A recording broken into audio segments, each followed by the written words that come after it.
Temos pela frente as eleições municipais talvez mais importantes da história da cidade do Rio de Janeiro.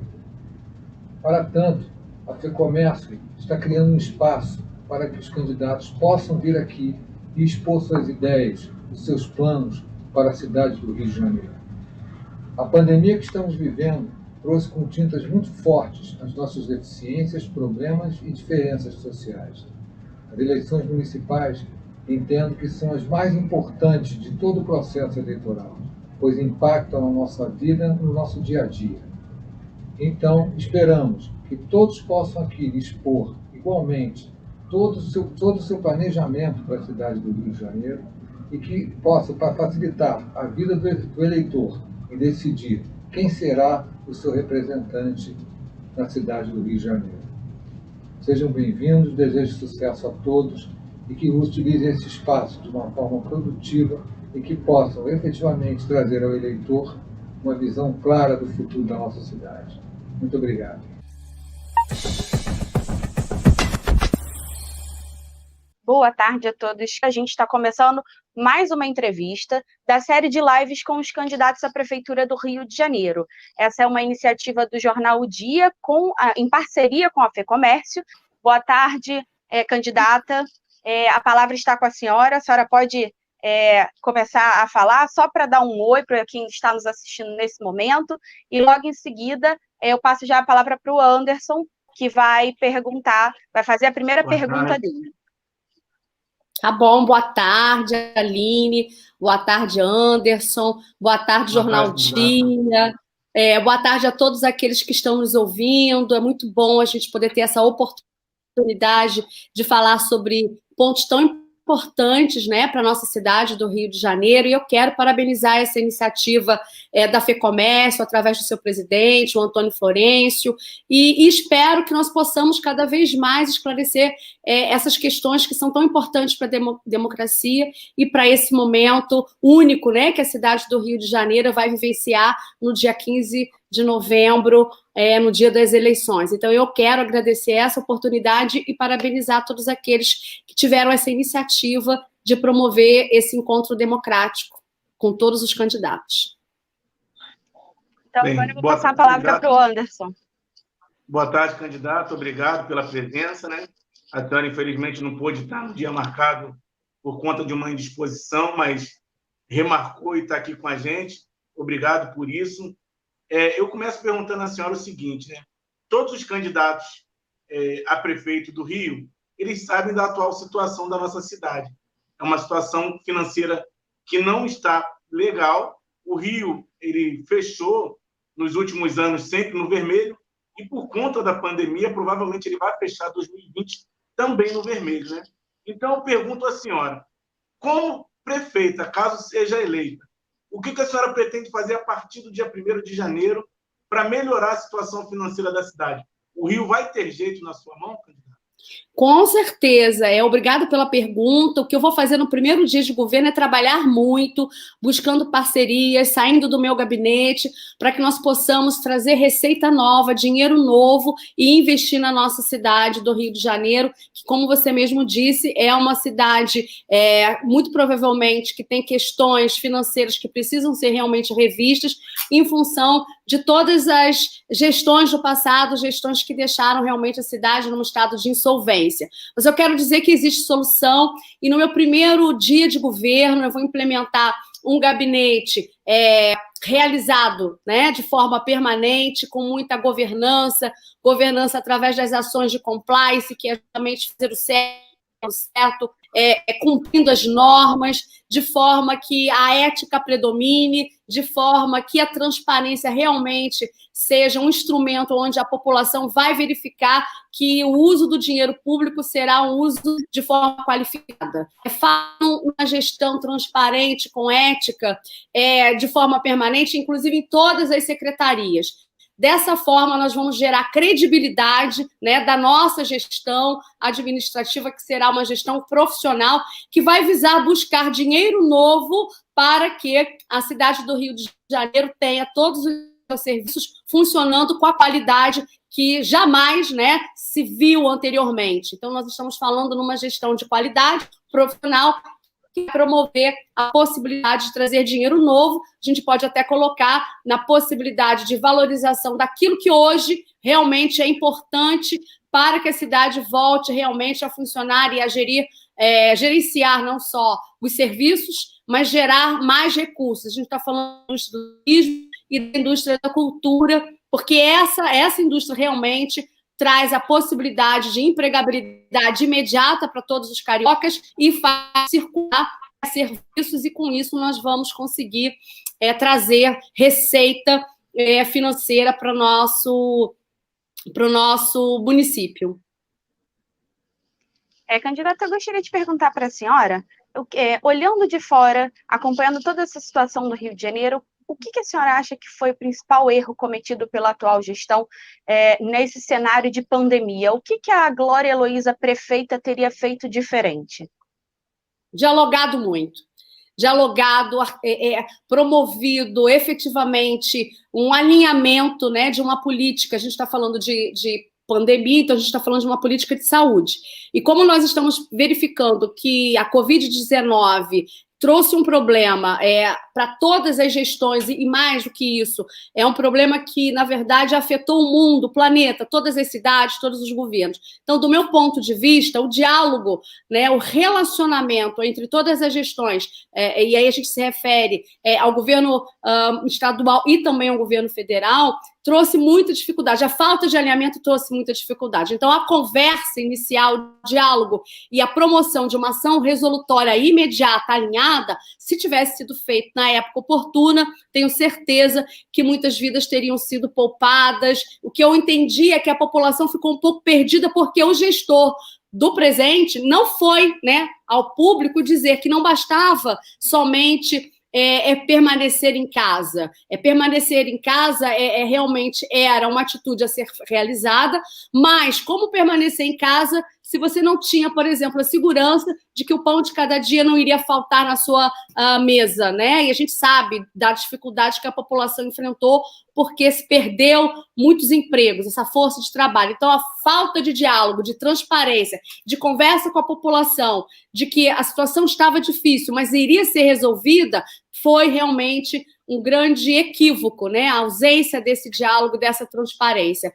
No meu governo, eu sempre estabeleci a prioridade, que é uma prioridade de aproximação, de uma governança participativa com diálogo em todas as esferas, para buscar aporte financeiro e fazer com que o nosso orçamento seja sólido e sustentável para que essas políticas públicas possam realmente acontecer e para que nós possamos realmente servir a população. Falo sempre que a administração pública é um instrumento necessário para realmente servir a população. Nós precisamos ser facilitadores da vida do carioca, e para ser facilitador você precisa dialogar, entender as demandas e construir juntos os resultados que toda a população espera. Gostaria de lembrar para o público que está nos assistindo agora que pode enviar suas perguntas para a candidata via Facebook, na página do Jornal O Dia, ou também pelo YouTube, e participar, deixar aqui registrada a sua dúvida, qualquer questão que você queira perguntar para a candidata. Candidata, a gente tem aqui a primeira pergunta via Facebook do Marcelo Souza. Ele pergunta o seguinte: Glória, qual a sua relação com o ex-governador? E ele pergunta se o governador está te apoiando. Bom, o governador Wilson Witzel, que ele quis dizer. Eu posso emendar nessa pergunta? Pode complementar, sim. Vamos lá. Então, só queria complementar o seguinte: já que o nosso seguidor falou sobre a questão do governador, eu queria também que a senhora comentasse sobre a questão do líder do seu partido, né? Há pouco tempo teve a prisão dele pela Polícia Federal e a polícia e o Ministério Público constataram a presença dele, a participação dele no governo do governador afastado Wilson Witzel, né? Eu queria perguntar à senhora o seguinte: como ele vai ser influenciador na sua candidatura, caso a senhora seja eleita no seu mandato? Você pode repetir, porque ela deu um delay e eu não entendi a sua pergunta. Qual que é? Então, em relação... o Ministério Público Federal e a Polícia Federal constataram a participação do pastor Everaldo no governo do Wilson Witzel, né? Eu pergunto à senhora o seguinte: ele era tão influenciador assim no governo do Wilson. E eu pergunto à senhora, ele vai ser influenciador no seu governo, caso seja eleito? Então, vamos fazer a resposta em duas partes para o Marcelo entender e para todos aqueles que estão nos acompanhando. Em primeiro lugar, o meu relacionamento com o governador afastado foi um relacionamento institucional, político-partidário, porque eu só estive com o governador afastado cerca de 2 a 3, em 3 momentos, aproximadamente 3 momentos, e muito provavelmente após a minha filiação ao partido. Isso é o que eu quero deixar claro. O que nós temos em comum é o fato de que ambos, né, experimentaram, né, e se dedicaram à magistratura, ou seja, ao Poder Judiciário. Mas tem uma diferença muito grande entre eu e o governador afastado. Primeiro, porque eu vim da parte mais social da justiça, fui juíza do Estado, e o governador afastado ele não tinha essa aproximação com a população, porque ele era um juiz federal, né, e a sua atuação era na área criminal. Então, nós temos, digamos assim, muitas diferenças. Então, eu quero dizer muito claramente para todos que não é a mesma história, porque não é a mesma pessoa, e eu quero dizer que eu não sou o Witzel de Saias. O meu nome é Glória Heloísa, eu tenho um DNA próprio, uma responsabilidade pessoal e construí sozinha um legado durante o período em que eu fui juíza, porque eu protagonizei todo o meu espaço e continuo protagonizando o meu espaço na política enquanto candidata a prefeita da cidade do Rio de Janeiro. Em relação ao pastor Everaldo, que é o presidente do partido do PSC, de igual forma, eu afirmo de forma muito objetiva que o meu relacionamento com o pastor é um relacionamento institucional, porque ele, efetivamente, é o presidente do meu partido. Em relação às influências que ele tem, eu realmente não sei, porque eu não fiz parte do governo, então eu não posso afirmar se realmente o pastor Everaldo influenciava nas decisões do governador, porque, como disse, não fiz parte do governo, não participei do governo. Em relação às acusações que o Ministério Público vem realizando, eu entendo que a justiça é que fará o seu papel de estabelecer inocência ou culpa. O que eu espero é que todas as acusações que estão recaindo sobre o pastor Everaldo, sobre todas as pessoas que fazem parte desse governo, e a gente pensa que essas suspeitas já são tristes, porque a população, no momento de fragilidade, né, uma fragilidade em relação à saúde, não deveria experimentar sequer esse tipo de suspeita. Mas se existe essa suspeita, que essa suspeita venha se confirmar. E essa confirmação só será possível após a garantia do amplo direito de defesa. Então, quem vai julgar, e eu tenho certeza que irá julgar de forma sólida, baseado nas provas do processo, será a justiça. E eu espero realmente que, se houver culpa, os culpados venham a ser responsabilizados e com penas severas, porque corrupção, do meu ponto de vista, é um crime hediondo e digo mais, é tão violento quanto um homicídio, como uma agressão física, porque a corrupção ela tira a merenda da escola, ela tira a possibilidade da pessoa ter um tratamento de saúde, isso é um absurdo. Então fica aqui o meu protesto, a minha indignação por conta desse tipo de situação. Espero sim, e tenho certeza que a Justiça fará o seu papel ao longo do processo. O Ministério Público implementou uma tese que precisa ser confirmada, e quem vai fazer essa confirmação é a Justiça. Do meu ponto de vista, eu quero deixar muito claro que o meu governo não tem influência de A, B ou C. A única pessoa que pode participar e influenciar para que essa gestora, para que a prefeita Glória Heloísa tome as suas decisões é a população. Falo isso porque é importante que todos tenham a consciência de que a minha gestão será uma gestão participativa com o povo, sendo ouvido sistematicamente. É isso que eu tenho feito. Eu tenho percorrido toda a cidade, em cada esquina, em cada bairro, e ouvido a população sobre os seus maiores problemas. Eu sempre entendi que o povo conhece os seus problemas. E se ele conhece melhor os seus problemas, ele tem que ser convidado a fazer parte dessa reconstrução social com a adoção de uma política realmente eficiente. Então, a influência que eu me refiro é a população, no sentido de que ela vai fazer parte do meu processo de reconstrução da cidade. Eu sempre fui uma juíza, uma mulher de decisões, e eu não tenho medo de tomar decisões. E sempre tomei as minhas decisões pautada naquilo que eu acredito na ética, na transparência, e sei que, como servidora que fui, e como servidora que continuarei sendo, o que eu preciso fazer é o meu melhor. E o meu melhor está focado no bem comum da população, administrar para o povo. Mais uma pergunta. A candidata voltou. Pronto. Candidata, está nos ouvindo? Sim. A gente está com um pequeno delayzinho. Vou ler mais uma pergunta aqui, do Yuri Oliveira. Ele pergunta: quais seus principais projetos para o transporte público da cidade? Transporte público da cidade. Então, a gente está falando de mobilidade, né?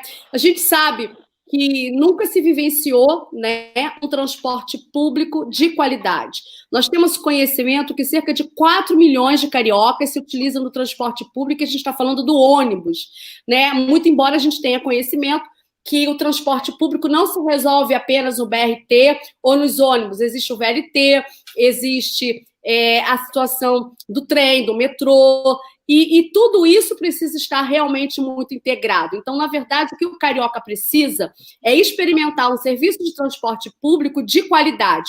Serviço público de qualidade, ele só será possível quando nós conseguirmos realmente revisar todos esses contratos, essas contratações que foram feitas de forma sem a transparência devida, num tempo muito superior àquilo que realmente deveria acontecer, porque o que adianta você estabelecer que o prestador de serviço tem uma continuidade no serviço público se ele não é auditado, se ele realmente não tem, aliás, se a administração, né, se a prefeitura não faz sistematicamente a aferição se esse serviço é de qualidade. Então, a revisão dos contratos é importante para que nós possamos verificar se a sua prestação está sendo uma prestação satisfatória. E mais, se a política tarifária realmente condiz com aquilo que está sendo cobrado da população. O que nós não vamos admitir é um monopólio, o que nós não vamos admitir é que a população continue carecendo desse serviço tão básico que é direito do cidadão e dever do nosso governo de promover e articular essa prestação dessa forma. Não vou mais permitir que o cidadão carioca seja, na verdade, carregado. Ele tem que ser transportado com segurança e dignidade. Se a gente for observar a questão da mobilidade internacionalmente falando, a gente tem uma pesquisa onde se percebe que em horário de pico, por exemplo, só se admite por espaço quadrado, 1 metro quadrado, 4 pessoas, 5 pessoas. Nós temos a conscientização aqui de que existem praticamente 8 a 9 pessoas disputando um espaço dentro do transporte público. Isso é um absurdo. Então, eu quero deixar claro que nós vamos rever os contratos, nós vamos adotar uma política onde realmente o carioca venha a ser transportado com dignidade e que a política tarifária realmente seja uma política tarifária que venha caber dentro do bolso do carioca.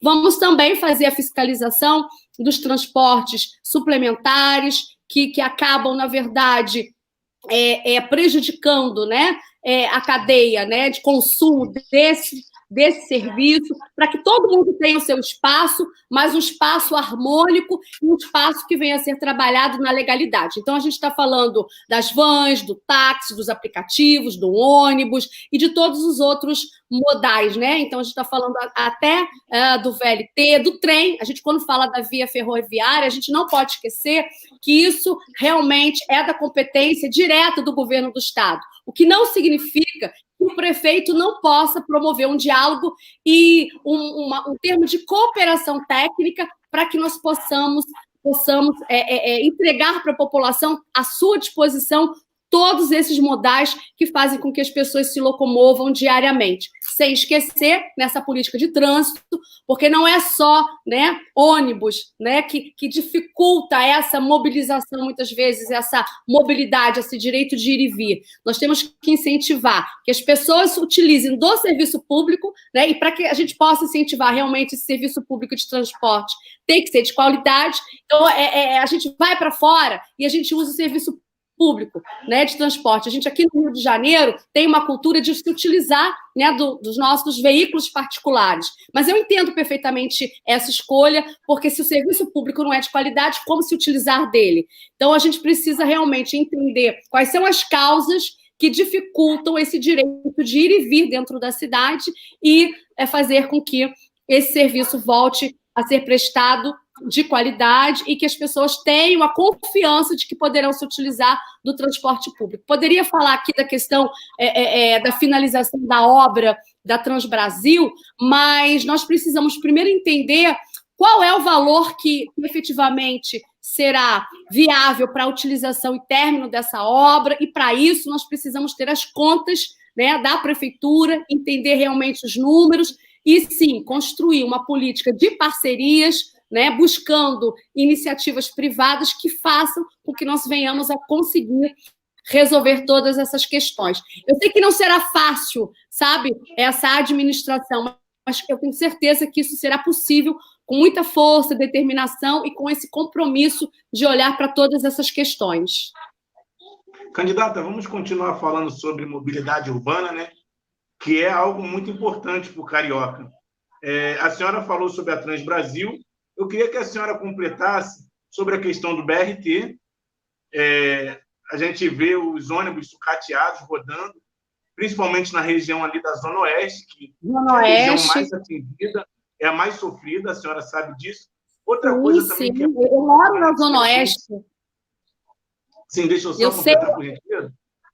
Algo que é muito importante que a gente, que é repórter, que trabalha nas ruas no dia a dia e escuta o cidadão carioca, é sobre a questão das bicicletas. Hoje, a Prefeitura do Rio ela tem uma parceria com um banco, e em todos os pontos da cidade tem aquele bicicletário ali daquele banco. E uma das grandes reclamações que a gente escuta das pessoas é que não existe incentivo para o próprio carioca andar na sua bicicleta.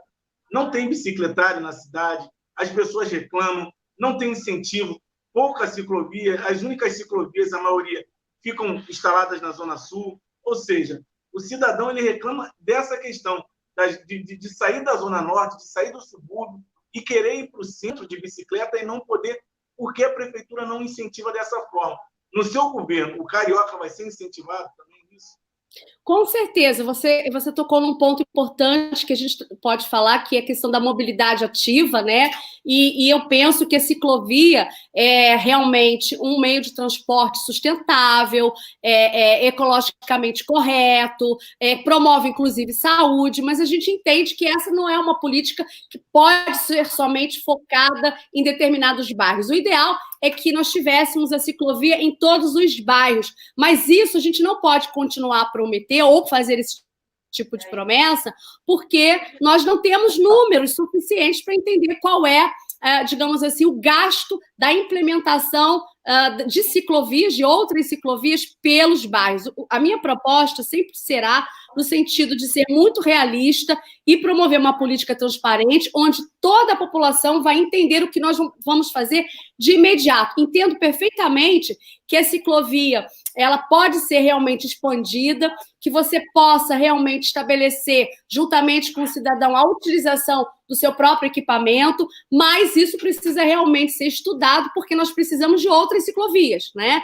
E a gente sabe que os bairros não contemplam a forma de mobilidade ativa. Mas me surgiu aqui uma ideia que a gente pode complementar. Quando você valoriza o comércio, os bairros, quando você valoriza, por exemplo, espaços culturais nos bairros, quando você utiliza e valoriza serviços essenciais nos bairros, as pessoas não precisarão, por exemplo, sair de Santa Cruz ou de Campo Grande e vir para o centro da cidade, por exemplo, para ir a um teatro ou uma lona cultural, ou, por exemplo, para trabalhar. Então, dentro da minha plataforma de governo, eu vou estabelecer uma política que venha incentivar toda a vida de forma independente nos bairros. Isso vai, inclusive, impactar na mobilidade urbana também. O que nós não vamos admitir é que haja desperdício de dinheiro público. Então, pegar 44 milhões, depositar numa política de mobilidade ativa, inteligente,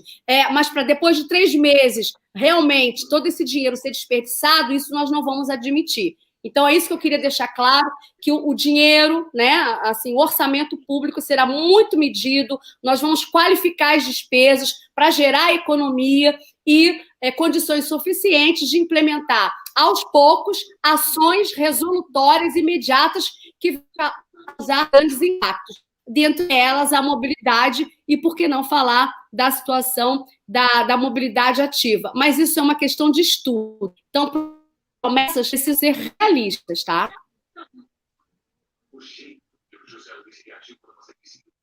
Certo, a gente tem mais uma pergunta aqui, da Beli Ribeiro, via YouTube. Ela pergunta quais os investimentos a senhora fará na segurança pública juntamente com o governo do estado e federal para o combate do tráfico e das milícias.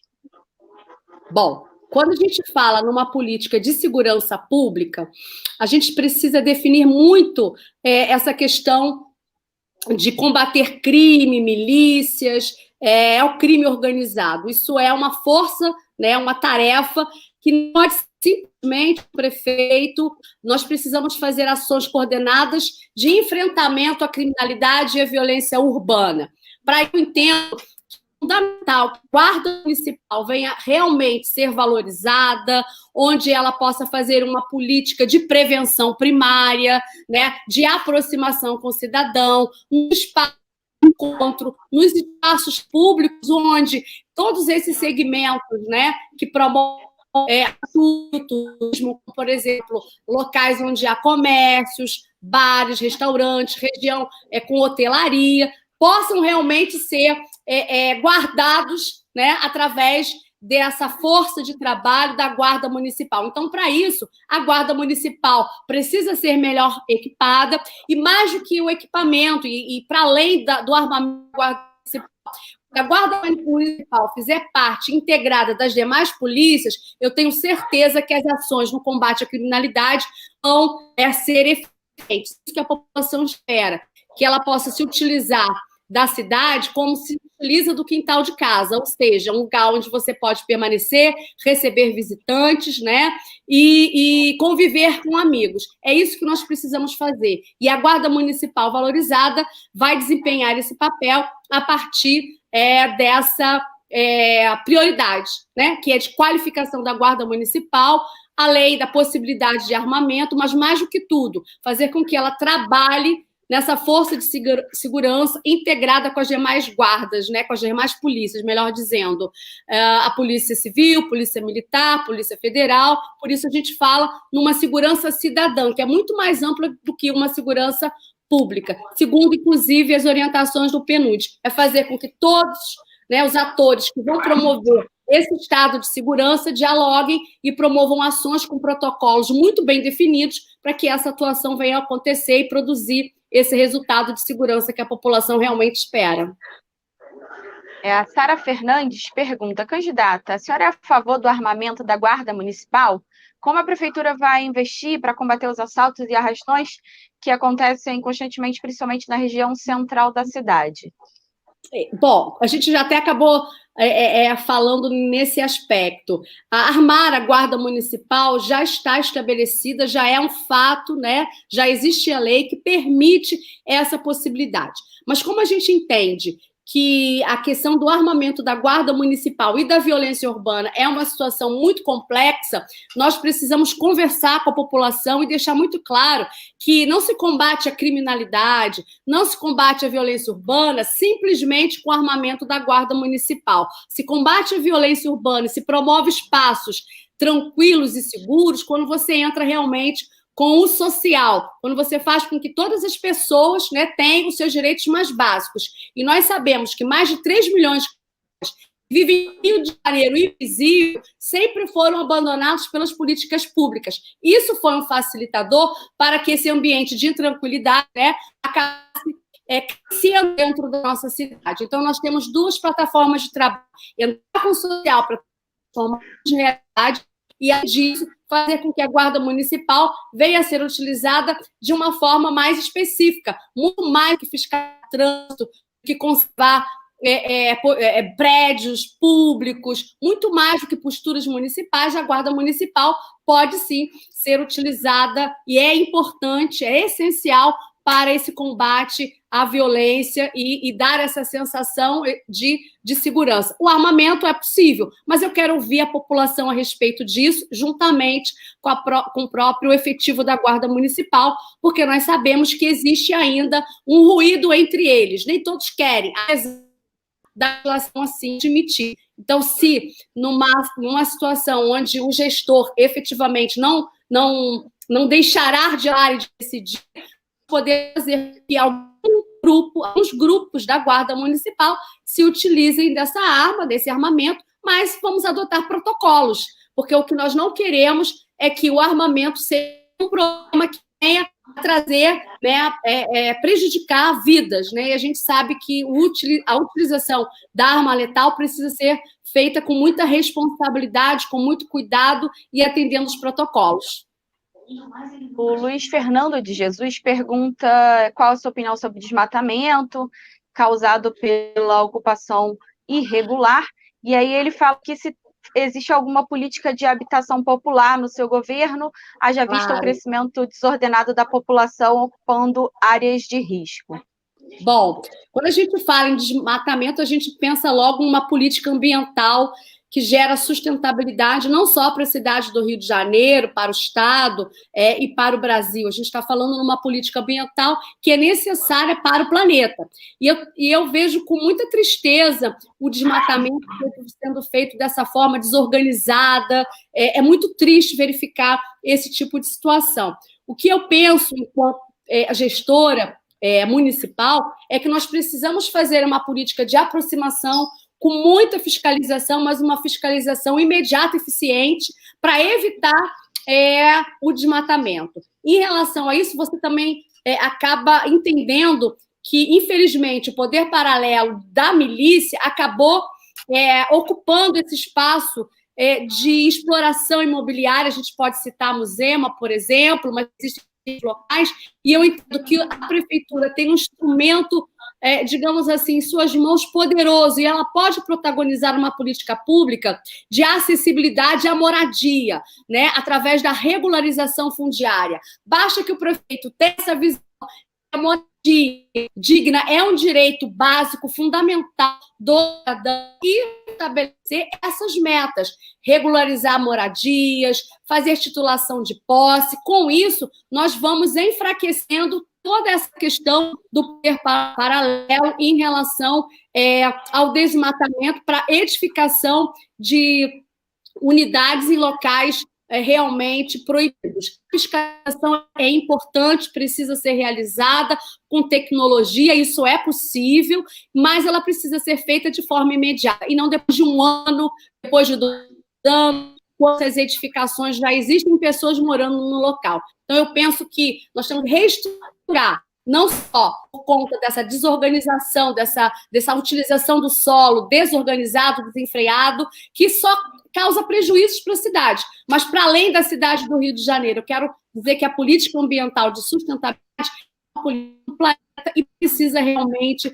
ser revista, ser atuante, ser eficaz, até porque é uma pauta das Organizações Unidas, né, a ONU, e é um dos objetivos de sustentabilidade. Ou seja, o mundo, desde o ano de 2015, se organizou e estabeleceu que nós precisamos realmente cuidar da nossa casa. E a nossa casa é o planeta Terra. E o planeta Terra, na verdade, contempla toda essa questão ambiental, que é muito importante. E é isso que eu gostaria de deixar muito claro. Todas as minhas políticas serão políticas sustentáveis, que valorizem o meio ambiente. Anderson Justino pode fazer a sua pergunta.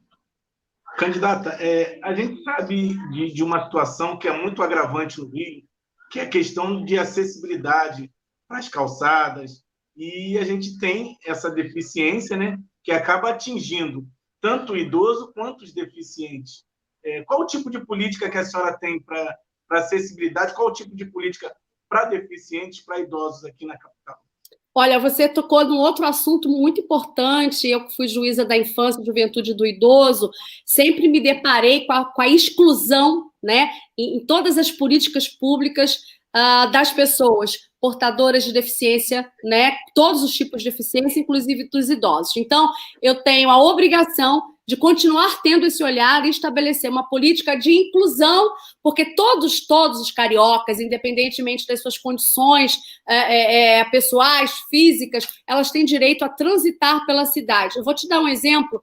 Só existe, pelo menos eu conheço, já transitei pelas ruas, né, da cidade do Rio de Janeiro, somente ali na Zona Sul, na Urca, que existe, por exemplo, um sinal, né, de trânsito que tem essa plataforma que permite que, por exemplo, o cego escute efetivamente o sinal e possa fazer a sua travessia livremente. Eu entendo que as pessoas que possuem dificuldades visuais, sonoras, auditivas, vamos falar dessa forma,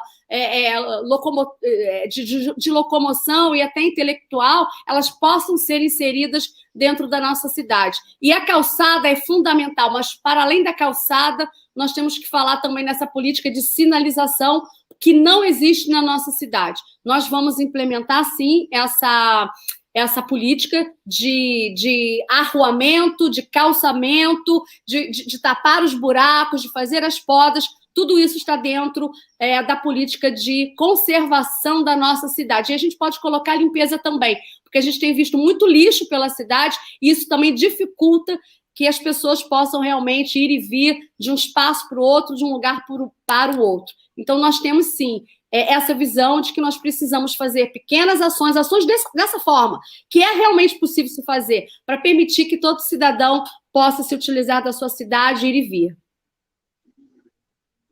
O Leandro Marques, inclusive, fala sobre essa questão. Ele conta que a mãe dele, ele diz assim: minha mãe tem 72 anos e já caiu algumas vezes nas calçadas das nossas ruas. E aí ele pergunta sobre programas, né, de acessibilidade, a senhora acabou de falar, e ele fala da conservação de ruas e calçadas. Eu queria perguntar à candidata especificamente sobre a conservação de ruas e calçadas. A gente tem visto muitos buracos por aí, a cidade está realmente numa situação complicada, está abandonada em relação a isso. O que a senhora pretende fazer?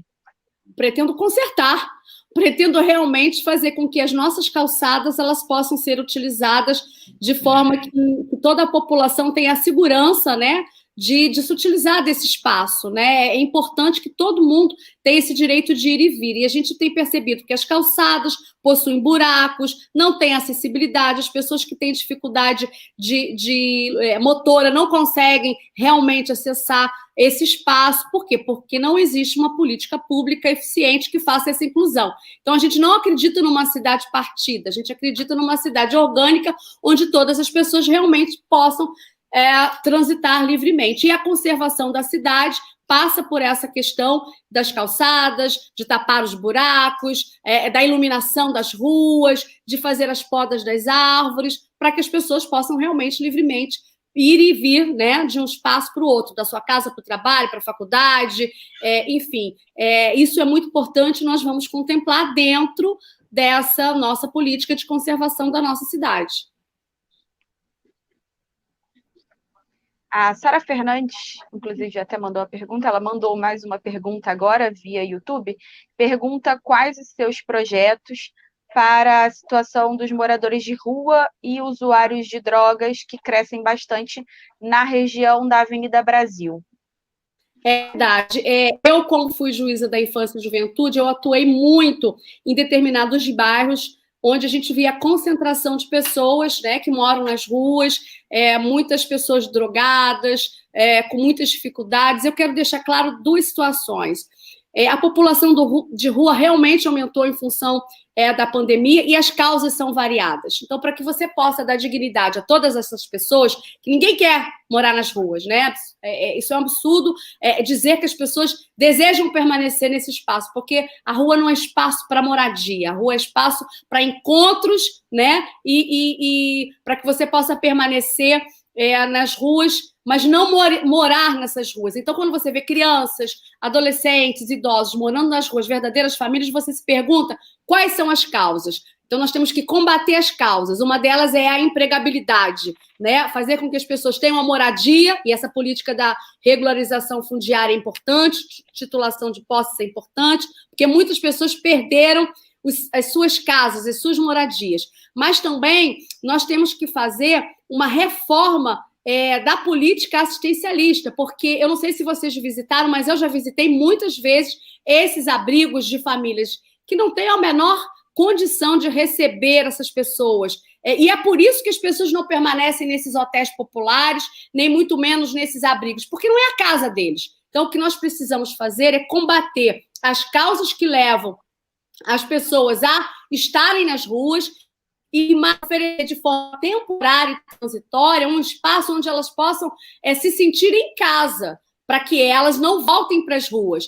E para que você possa entender essa dignidade e fazer o resgate, por isso eu falo resgate dessas pessoas, eu não falo em remoção, porque as políticas do passado removiam pessoas, o que é um absurdo, né? Eu falo em resgate, confiança dessas pessoas, de que felizmente terão um lugar para morar, um lugar para cuidar e ter essa noção de pertencimento social é importante. Para isso, nós vamos implementar uma política de assistência social, um cartão único, onde terá uma complementação de renda para que ele possa ter a certeza de que ele terá condições suficientes de sobreviver enquanto ele realmente caminha, né, pela cidade e tem a possibilidade de ser empregado. Então, nós vamos tratar a população de rua com dignidade em toda a cidade. Eu quero falar que não é só na Avenida Brasil que existem pessoas morando. Se nós utilizarmos um olhar mais, digamos assim,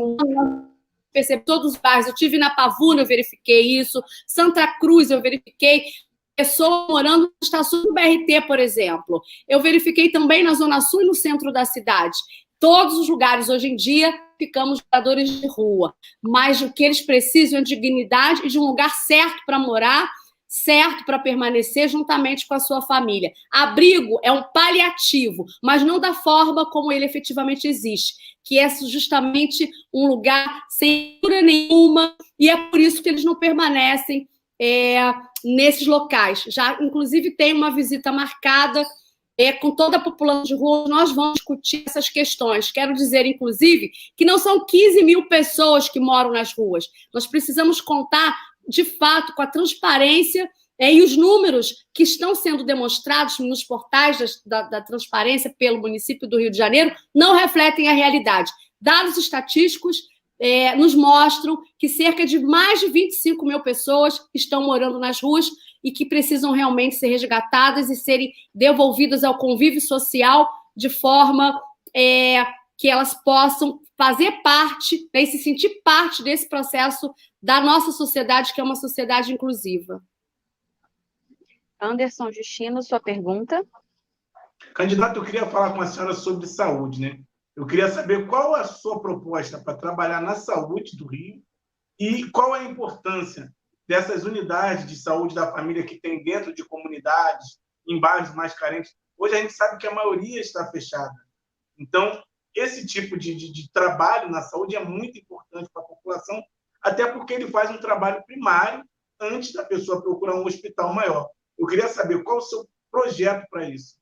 Bom, você tocou também no outro assunto muito importante, onde nós verificamos que é importante que a população tenha acesso universalizado, integral da política de saúde, porque isso é um direito básico, fundamental, garantido pela nossa Constituição Federal, e é um absurdo que as pessoas não tenham esse direito atualmente. A gente fala na prioridade da atenção básica, né, da atenção básica, e através dessa porta de entrada que nós vamos promover a saúde das pessoas. Na verdade, nós vamos tratar as pessoas para que elas não permaneçam doentes ou não fiquem doentes.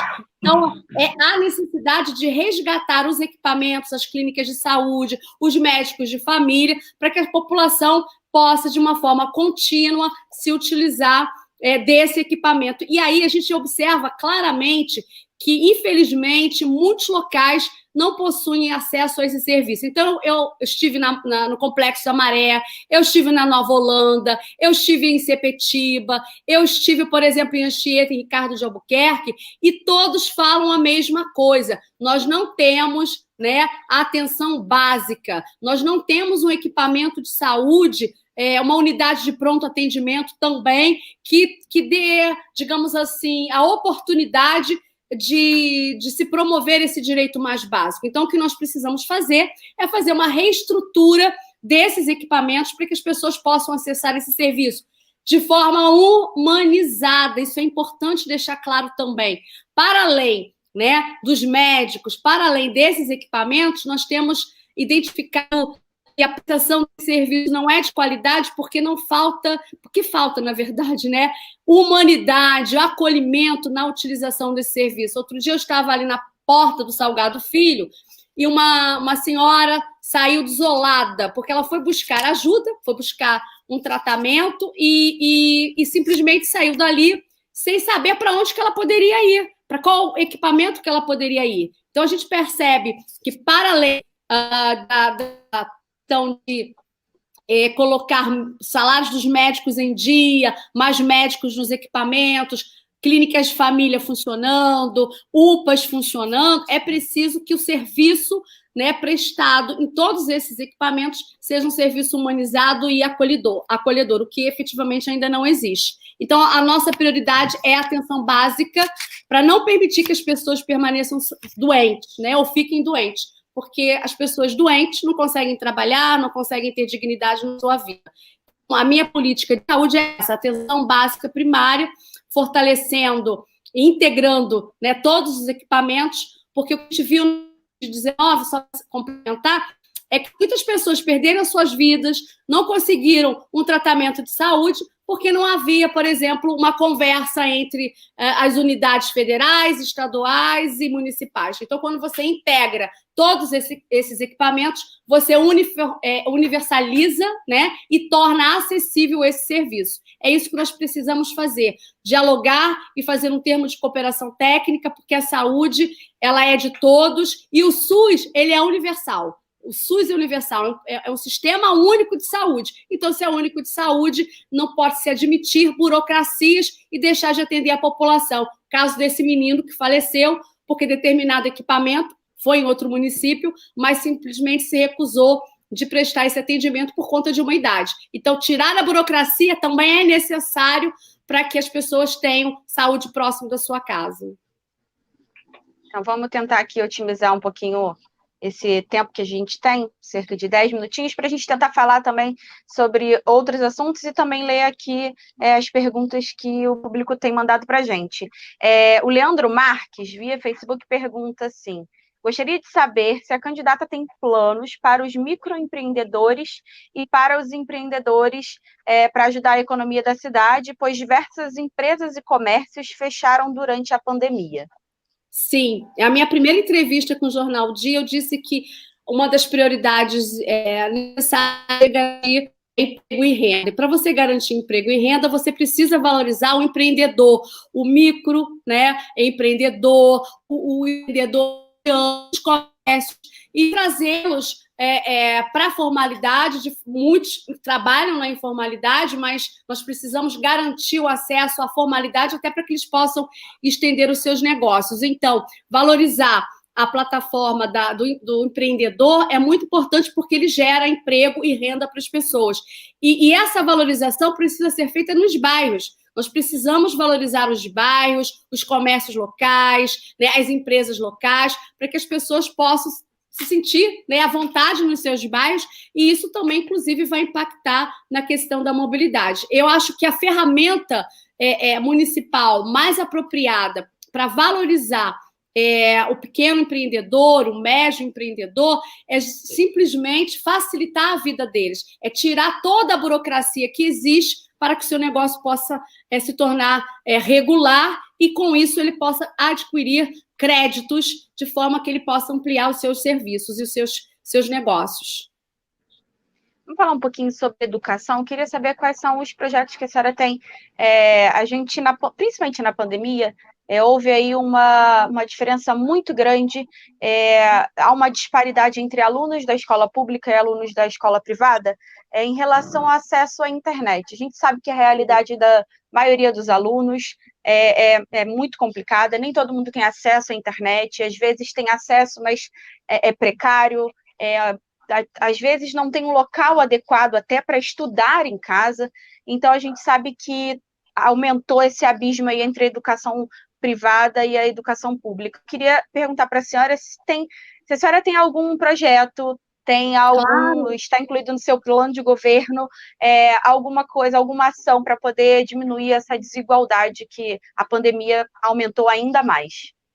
A gente sempre soube que a educação é uma política necessária, importante, porque ela gera, na verdade, oportunidades e transformação social. Eu sou fruto de uma educação de qualidade, eu estudei em colégio municipal, em colégio estadual, e na época a gente tinha realmente condições, eram básicas, mas nós tínhamos condições de desenvolver, né, o nosso saber, a nossa arte, e é importante que todo mundo tenha acesso à informação. E a Covid-19 realmente estabeleceu uma nova desigualdade social, que é a desigualdade digital. E não só na escola pública, mas na privada também, nem todas as crianças e adolescentes tiveram a oportunidade de ter essas aulas remotas. Então, no meu plano de governo, entendendo que a educação é prioritária e que desenvolve todas as demais políticas, nós temos, sim, estabelecido um compromisso de dar condições para que todas as escolas municipais tenham, primeiro, uma internet de qualidade, porque também é fato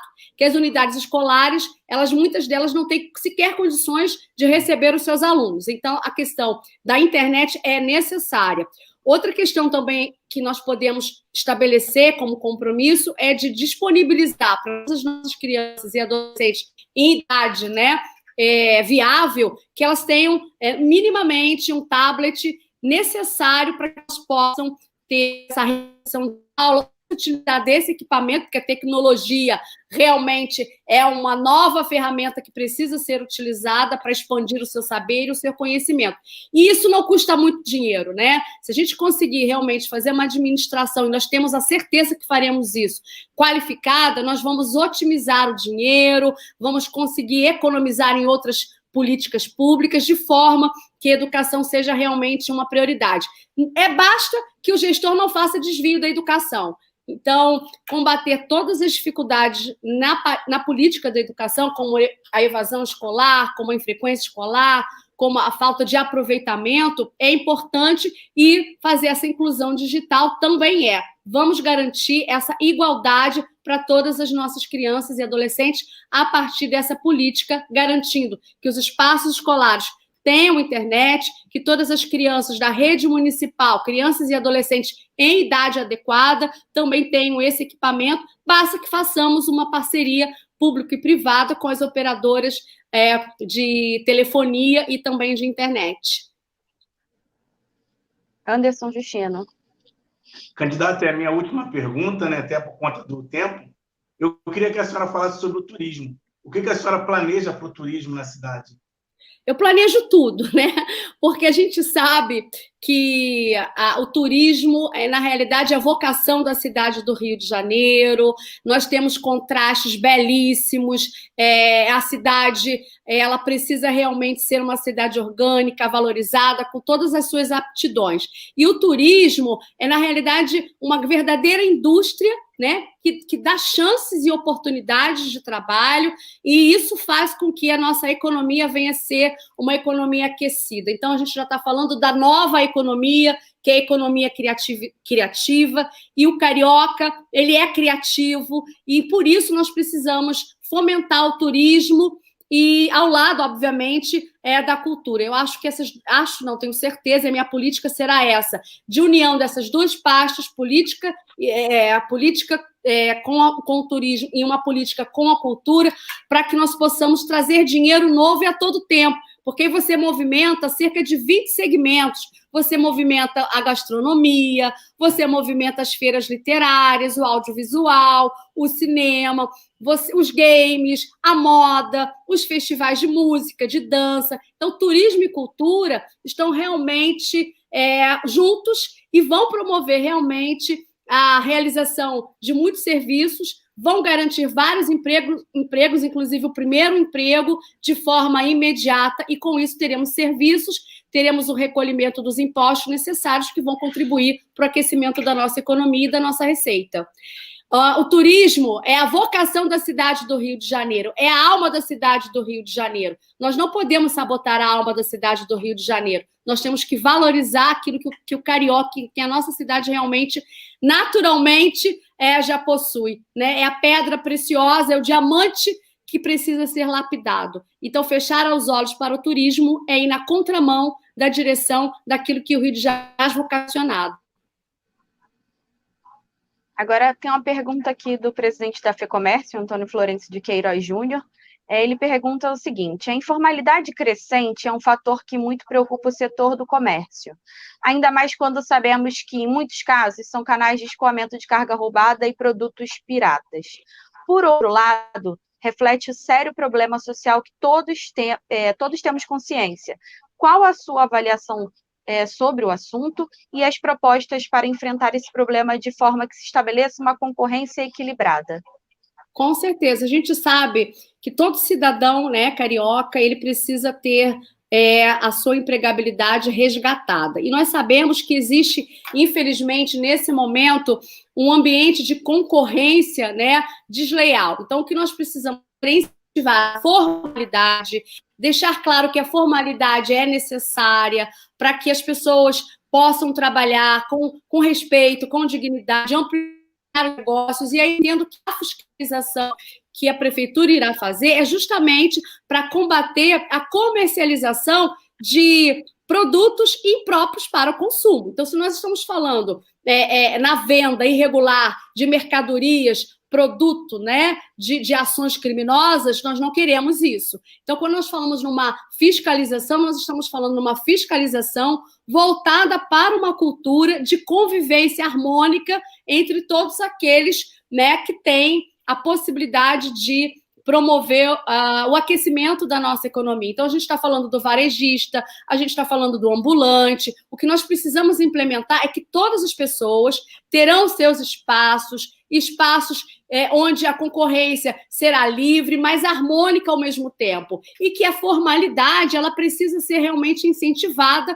Por isso, a prefeitura precisa desburocratizar, né, os seus alvarás, os procedimentos administrativos, para fomentar a ideia na população de que a formalidade é importante para a riqueza da sua própria cidade e para a expansão do seu negócio.